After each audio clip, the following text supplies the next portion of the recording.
From the Home Slice News Center, this is the Daily Slice for Wednesday, April 20th, 2022. I'm D. Ray Knight, and this is what's going on. Here is the latest on the war in Ukraine. The Kremlin spokesman says Russia has presented Ukraine with a draft document outlining its demands as part of peace talks and is now awaiting a response from Kyiv. Dmitry Peskov told a conference call with reporters today that Russia has passed on a draft document containing absolutely clear, elaborate wording to Ukraine, and now the ball is in their court. We're waiting for a response. Peskov didn't give further details. He blamed Ukraine for slow progress in negotiations and claimed that Kyiv consistently deviates from previously confirmed agreements. Ukraine presented Russia with its own proposals last month in Istanbul, where the two sides held talks aimed at ending the conflict. It has been unclear how regularly the two sides have spoken to each other since then. In news closer to home, a board that investigates complaints against South Dakota officials is scheduled to take up a pair of ethics complaints against Governor Kristi Noem in May.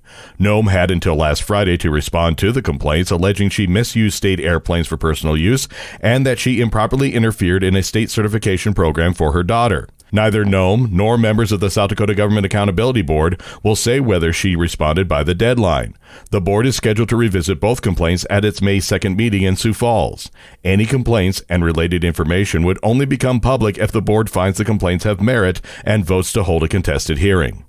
5 defendants have accepted plea deals in a Porcupine overdose death. Amy Rose explains. 5 defendants charged in the fentanyl death of a teen in Porcupine have accepted plea deals in the case. The 5 had pleaded guilty to conspiracy to distribute a controlled substance in the death of 16-year-old Louis Sandoval. A federal grand jury indicted Toriah Provost, Donna Garnett, Kelly Grass, Jesse Grass, and Kimberly Janice with conspiracy to distribute a controlled substance, distribution of a controlled substance resulting in death, and distribution of a controlled substance to an individual under 21.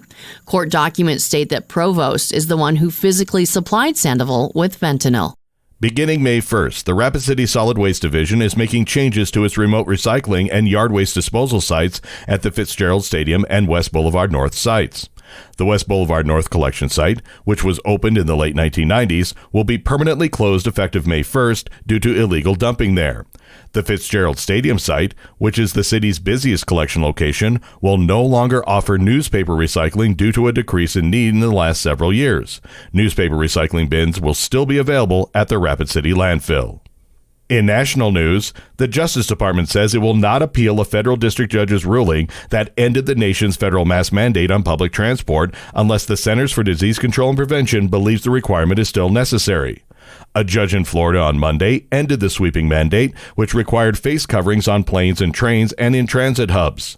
Justice Department spokesman Anthony Coley said on Tuesday that officials believe the federal mask order was a valid exercise of the authority Congress has given to the CDC to protect the public health.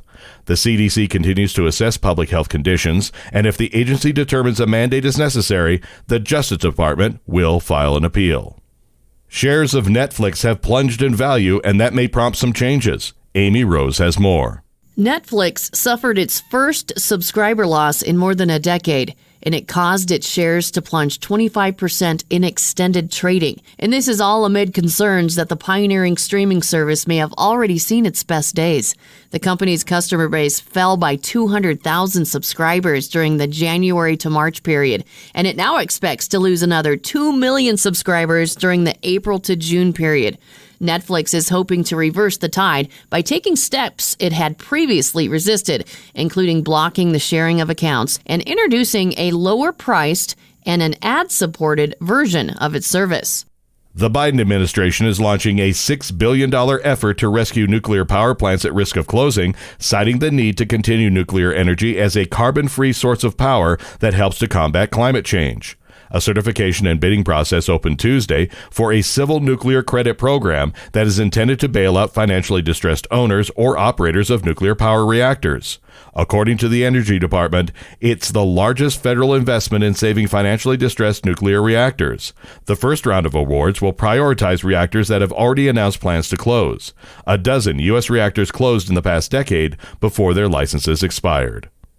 Your weather forecast from the Home Slice Weather Center. Partly cloudy and breezy today with a high of 62. Tonight's low, 30. And that was your Daily Slice for Wednesday, April 20th, 2022.